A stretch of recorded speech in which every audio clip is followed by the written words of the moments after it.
Alléluia. Aujourd'hui, nous allons parler de la volonté du Seigneur et de la nôtre.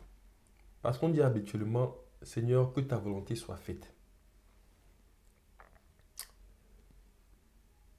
Dans la vie, il faut reconnaître ses faiblesses. Pourquoi nous prions beaucoup? Nous prions beaucoup parce que nous voyons souvent que notre volonté est en désaccord avec celle de Dieu. C'est pour ça que nous prions beaucoup. Pour demander au Seigneur de nous accorder la force de faire sa volonté. Parce que nous voyons bien un moment, une séparation entre notre volonté et la volonté de Dieu. Le Seigneur lui-même venant sur la terre dit, Seigneur, que ta volonté soit faite et non pas la mienne. Et il a commencé par dire, si cette troupe pouvait s'éloigner de moi, mais non pas ma volonté, mais toi ta volonté. Il nous montre la situation. Pourquoi il le dit de façon audible et pourquoi il veut que ça soit continué dans sa parole? Ce n'est pas qu'il avait l'incapacité d'aller sur la croix. Ou bien ce n'est pas qu'il ne voulait pas. Non, par amour pour nous, son amour le poussait à aller sur la croix. Mais il voulait nous donner cette parole par instruction pour que nous comprenions qu'à un moment, notre volonté sera différente de celle de Dieu. Et c'est normal. C'est normal. C'est pour ça que nous devons nous humilier davantage pour que Dieu nous donne la force.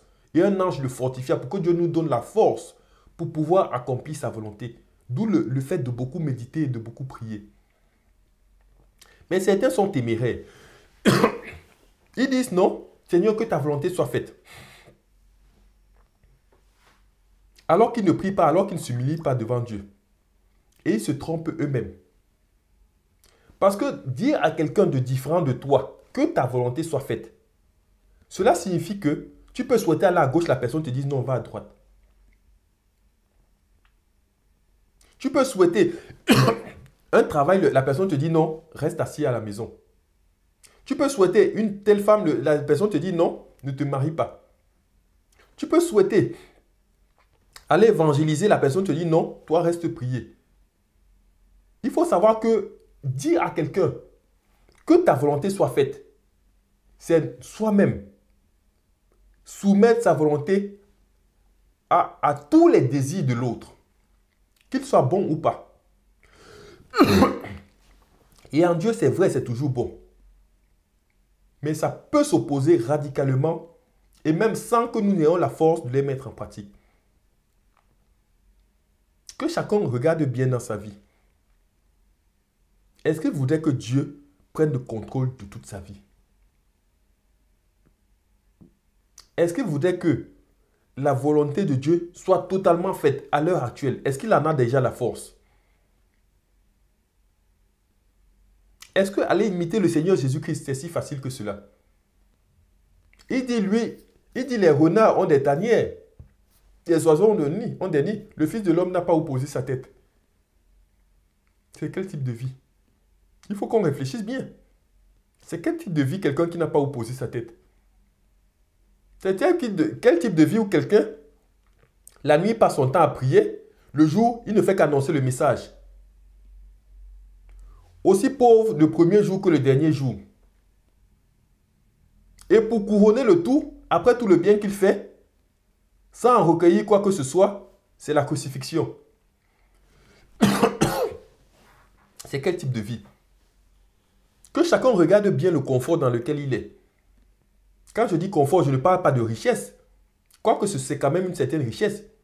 Le chauffage dans sa maison, la paix dans sa demeure. Il n'est pas troublé par ses frères et ses sœurs. Il n'est pas renié par ses parents. Et ils se disent, est-ce que je veux véritablement que la volonté de Dieu se fasse dans ma vie? Est-ce que j'en ai la force? Même pas déjà que la volonté. Est-ce que j'en ai la force?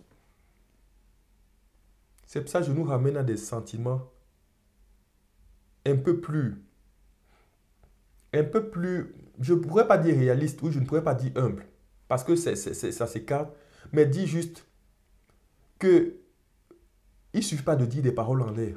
Et beaucoup qui le disent même ne le pensent pas. Mais il faut savoir que la volonté de Dieu est accompagnée d'une certaine force. d'une certaine force dans la prière qu'on n'acquiert pas la prière et pas la méditation. Donc, ne disons pas des paroles en l'air. N'essayons pas de faire des engagements, de faire des engagements devant Dieu que nous ne pouvons pas tenir. Soyons humbles. Et soyons dans la vérité. Seigneur, tu as recommandé ceci. Moi, j'ai du mal. Et j'ai même du mal à accepter ta volonté. Mais aide-moi. Soyons plutôt dans la logique de Seigneur, aide-moi à faire ta volonté. Au lieu de dire, Seigneur, impose-moi ta volonté. Dans la logique de Seigneur, aide-moi à faire ta volonté. Donne-moi la force de faire ta volonté. Accorde-moi cette grâce. Que Seigneur, impose-moi ta volonté. Ou bien Seigneur, donne un ordre et je vais obéir. Ceux qui le disent, Seigneur, donne un ordre, je vais obéir. Ils ne comprennent pas qui est le Seigneur. Ils ne connaissent pas encore que lui, il est Dieu. Ils n'ont pas encore compris que lui, il est Dieu et nous, nous sommes des hommes. Soyons dans la supplication. Ne demandons pas comme quoi, mais qu'est-ce qui me manque? Que le Seigneur dise, je vais faire. Beaucoup le disent. Ils ne peuvent pas accomplir la volonté de Dieu. Le simple fait de le dire, que le Seigneur dise, moi je vais faire. Cela montre qu'ils ne savent pas qui est Dieu. Ils n'ont pas encore compris eux-mêmes leur propre faiblesse. Pourtant, quand ils marchent dehors, ils reconnaissent bien leur faiblesse vis-à-vis des hommes, mais ils n'ont pas encore compris la toute-puissance de Dieu. Ils n'ont pas encore compris le degré de sainteté de Dieu pour dire de telles choses.